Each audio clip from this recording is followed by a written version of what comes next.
Bon, on va demander à notre invité du jour de faire son entrée sur le plateau. Marc Lambert est consultant automobile chez Iker. On va parler bagnole puisque c'est le salon de l'auto qui vient d'ouvrir. Bonsoir. Alors si on vous reçoit, c'est parce que vous avez créé une agence. Donc Iker, sorte d'agence immobilière pour automobile, hein, si on peut appeler ça comme ça. Ça fonctionne comment ? Alors ça fonctionne comment? Un petit peu à la façon d'une agence immobilière.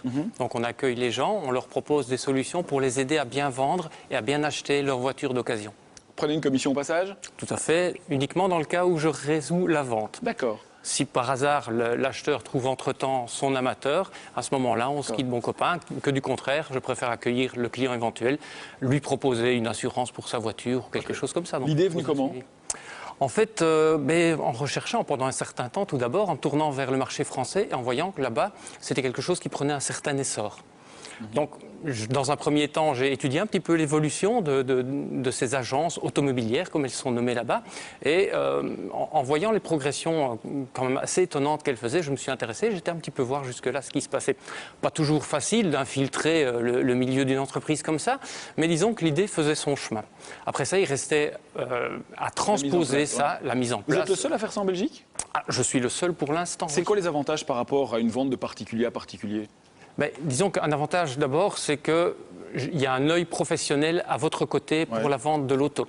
Il y a une garantie qui peut être proposée sur votre voiture. Donc la personne qui va acheter l'auto va être rassurée par rapport à cet achat. Il y a une maîtrise du prix aussi. Ouais. Si par exemple quelqu'un vient vous voir avec une vieille Lada à 300 000 km, vous l'aidez ? À condition que je puisse décrire l'état honnêtement de la voiture. D'accord. Il y a un marché preneur pour certains types de véhicules. Après ça, il y en a d'autres qui se vendront très difficilement. Mais pour peu qu'on puisse décrire proprement l'état de la voiture, je pense qu'on joue le jeu, c'est bon. Je ne sais pas avec quoi il roule, mais je vous propose de poursuivre la conversation avec Christophe Bourdon dans un instant. Ce sera après la pause avec d'autres questions, bien sûr. Dans Face à Face, ce soir, l'invité de Christophe Bourdon s'appelle Marc Lambert, consultant automobile. Il vient de créer Iker, c'est une sorte d'agence immobilière pour voitures d'occasion. Il a 3 minutes pour nous convaincre que Iker, c'est le bon plan pour acheter ou vendre justement une voiture d'occasion. Bonne chance.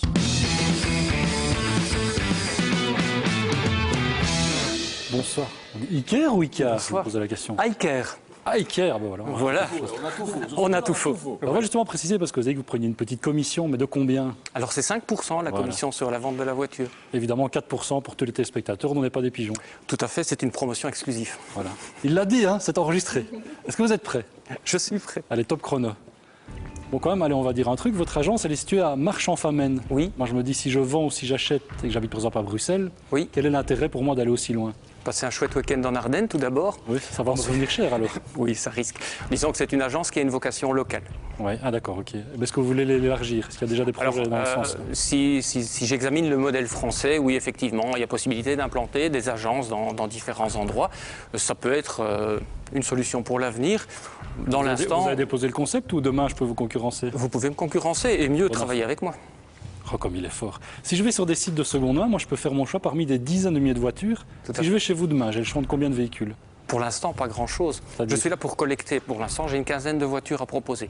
Normalement, un catalogue doit avoisiner les 150 voitures pour être performant, pour pouvoir accueillir les gens. Néanmoins, j'ai déjà quelques opérations intéressantes à réaliser.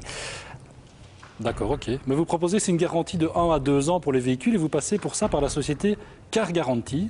Concrètement, qu'est-ce que cette société garantit ou non? Alors, c'est un produit qui est assez spécialisé puisque Car Garantie est un acteur principal sur le marché européen pour les garanties automobiles. Il s'adresse en général aux concessions automobiles ou aux constructeurs pour réassurer les garanties. Bon, concrètement, qu'est-ce qu'ils garantissent, qu'est-ce qu'ils ne garantissent pas? Alors, vous avez une casse moteur, c'est garanti. Vous avez une casse de boîte de vitesse, c'est garanti. Vous avez une casse de transmission, c'est garanti. La carrosserie n'est pas garantie. Est-ce qu'ils garantissent les pièces d'usure et les pièces électroniques? Alors, les pièces d'usure, par définition, non. Les pièces électroniques, bien souvent, oui. Okay, parce qu'on m'avait dit que ce n'était pas le cas. Vous confirmez vraiment les pièces électroniques qui garantissent? Il y a toute une série de pièces électroniques qui sont... €, pète, il le remplace.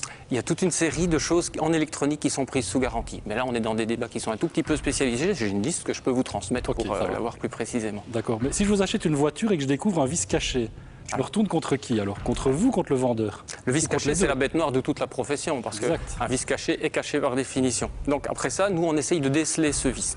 À la base, le vice, il est caché par le vendeur. Oui, bon, justement. S'il était décelable, s'il y a un problème. à ce moment-là, c'est le vendeur qui facture, c'est le vendeur qui a dissimulé et c'est le vendeur qui porte la responsabilité. D'accord. Maintenant, si le vice était décelable dans mon chef, je suis en devoir de l'identifier. Donc, Ok. j'ai quelque part un devoir associatif par rapport à la vente et de garantie par rapport à Car Garantie, mais par rapport à l'acheteur. Donc, je veux dire qu'on est un petit peu dans le même bateau, à savoir qu'on doit prendre chacun ses responsabilités. Maintenant, on parle de cas qui sont peut-être trop précis pour Je me pouvoir dis, généraliser. sauf erreur, vous n'êtes pas obligé d'être un professionnel automobile, vous êtes juste un intermédiaire. Donc en cas de litige, est-ce que vous pouvez vous décharger de toute responsabilité? Je suis professionnel de l'automobile. Je suis garagiste réparateur de formation et j'ai exercé pas mal de temps pour On est dans le cadre de votre société. Est-ce que c'est J'endosse le cas? cette responsabilité. Vous l'endossez, ok. Oui, oui. Vous dites aussi que le vendeur peut continuer à rouler avec le véhicule pendant que vous le proposez à la vente. Oui. Je dis, si vous le vendez au bout de 3 mois, le kilométrage sera plus le même. Tout à fait. Tout Ça, à vous fait. le signalez dans ce cas-là. Mais disons que le concept, c'est de dire que quand j'ai une personne qui est intéressée par la voiture, il va y avoir un premier contact avec une première visite du véhicule et voir un petit peu ce qui correspond, ce qui ne correspond pas par rapport à l'état de... Top chrono. Désolé. On va Ok. débriefer et on s'est renseigné. Vous pouvez rejoindre votre place. Merci. Votre voiture, c'est une Lada. Exact. Le bourdon roule dans une voiture ruche. C'est logique, hein? Bravo, Je merci. vais dormir Vous là-dessus. pouvez partir. On débriefe en plateau, donc...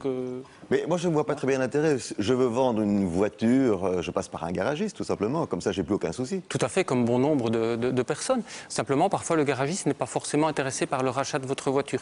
Peut-être vous n'avez pas une nouvelle voiture à acheter. Peut-être le profil de votre voiture, il y en a déjà 3 sur le parking.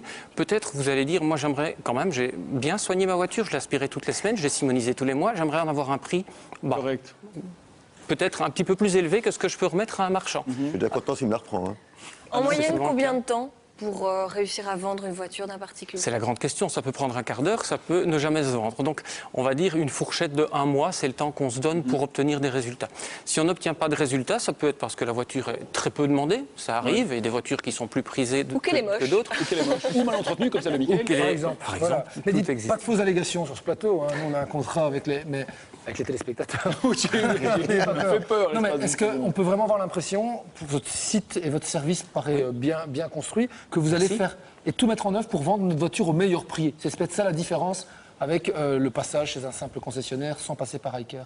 Vous allez Disons que vraiment c'est un vous- petit peu vous- ma vous défendre? signature. C'est un petit peu ma signature, c'est ma raison d'être, c'est de pouvoir proposer quelque chose, de pouvoir proposer une alternative. Si je me situe dans des zones de prix qui ne sont confortables ni pour l'acheteur ni pour le vendeur, à ce moment-là, j'ai perdu la mise. Marc Lambert, le nom internet, c'est les infos sur...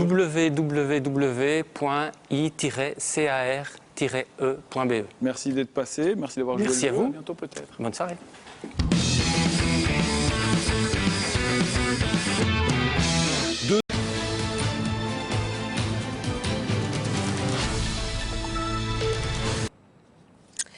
Le concept est connu en France, il débarque en Belgique. On connaissait les agences immobilières, voici les agences automobilières. Le principe est le même que pour les maisons. La première agence vient d'ouvrir à Marchand-Famenne. Elle sert d'intermédiaire entre le propriétaire du véhicule et le futur acheteur. Céline Liégeois. Ceci n'est pas une agence immobilière. On pourrait pourtant s'y méprendre, mais dans la vitrine, ce sont bien des annonces pour des voitures d'occasion. Joseph Rémy souhaite vendre son véhicule. Après quelques explications, le gérant, consultant automobile, va commencer par tester sa voiture. Quand on a vraiment un doute, eh bien on prend contact avec un concessionnaire de la région ou une connaissance et on va mettre la voiture sur le pont chez lui. Pourquoi? Parce qu'on a toujours un complément d'information intéressant. Un bilan du véhicule est réalisé et les documents sont vérifiés. Ce marchois a longtemps travaillé dans des concessions. Il n'est pas marchand, ici pas d'atelier ni de voiture sur le parking. Son travail, vendre la voiture d'un particulier à un autre particulier. Pour le vendeur, c'est peut-être l'occasion d'obtenir un meilleur prix que celui proposé par un concessionnaire. Par habitude, le prix qui est proposé sur le parking d'un spécialiste de l'occasion est au-dessus de la valeur du prix particulier à particulier. Et par habitude, on sait bien aussi que le prix auquel les garagistes reprennent les voitures est en dessous de cette cote particulier à particulier. À travers une structure qui est souple et qui est abordable, pas trop de personnel, pas de service technique, pas de surface de vente, je prends une marge qui est très, très petite sur la voiture. Je pense que c'est un avantage par rapport au métier des garagistes qui, eux, doivent supporter toute une série de frais, qui doivent supporter parfois des garanties plus larges. Pour la Fédération des professionnels, l'acheteur doit être conscient qu'il s'agit d'une vente entre particuliers. La garantie n'est donc pas obligatoire, même si une assurance peut être souscrite. C'est une police d'assurance tout simplement qui va couvrir les pannes mécaniques. Ce n'est pas non plus une assurance omnium, on va tout réparer pendant 1 an. Donc attention, bien lire le contrat d'assurance, mais certaines pannes mécaniques seront effectivement couvertes pendant le laps de temps de la police d'assurance. L'assurance garantie est facultative, elle représentera environ 5% du prix de vente, tout comme la commission prélevée par l'intermédiaire si la voiture est vendue. Pour l'instant, un accord a été trouvé sur un prix de vente plus élevé que la reprise proposée par le concessionnaire.